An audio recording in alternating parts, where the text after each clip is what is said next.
When creating and editing items, DraftIt has a variety of ways to select screen positions and points, or to input and select coordinates.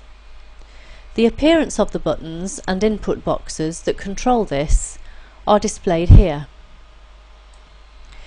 In general drawing and editing, there are usually 3 modes, but these buttons are only displayed when appropriate. The 3 modes are Snap, XY input and Polar input. Let's briefly explain these modes before we demonstrate them. Firstly, Snap. When this button is selected, positions on the drawing will be found by snapping on end points, midpoints, centre points, grid points, intersections and others. Secondly, XY. When this button is selected, positions on the drawing will be identified by X and Y coordinates. This allows X and Y coordinates to be specified relative to the current position. Third, Polar. When this button is selected, positions on the drawing will be identified by polar coordinates, or angle and distance. This allows a polar point to be specified relative to the current position. Okay, to explain this in more detail, we'll use the line command. So the line function wants us to indicate the first point of the line. There is no current position, so no input options are displayed, as the system assumes we must be attaching the end of the line to an existing point, or to a free position. So we will click the first line point at the current cursor position. When we do this, the input options will be displayed here. The previous input mode is retained.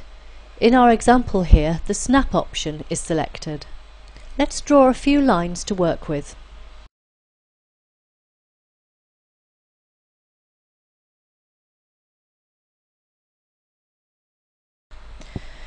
We restarted the line command, so you will notice that the input options have gone.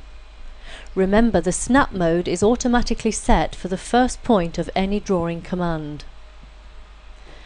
Now you will see that DraftIt will automatically find certain points as the cursor is moved over the entities.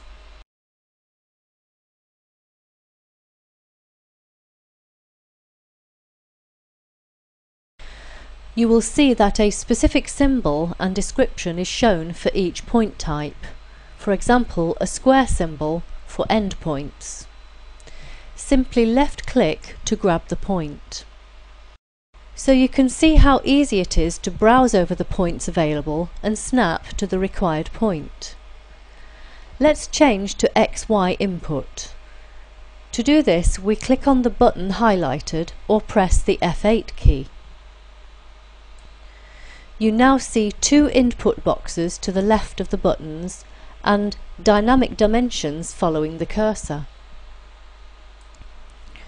The dimensions values, displayed in the current units, represent the X and Y distances from the previous point to the cursor position. Simply click to accept the current values. Alternatively, you can type in and lock the values for either or both X and Y using the input boxes. You can change the value of the dimension or cursor step to suit your drawing application. The value is stored in the unit settings. Now you can see the cursor jumps in 10 mm steps in both axes.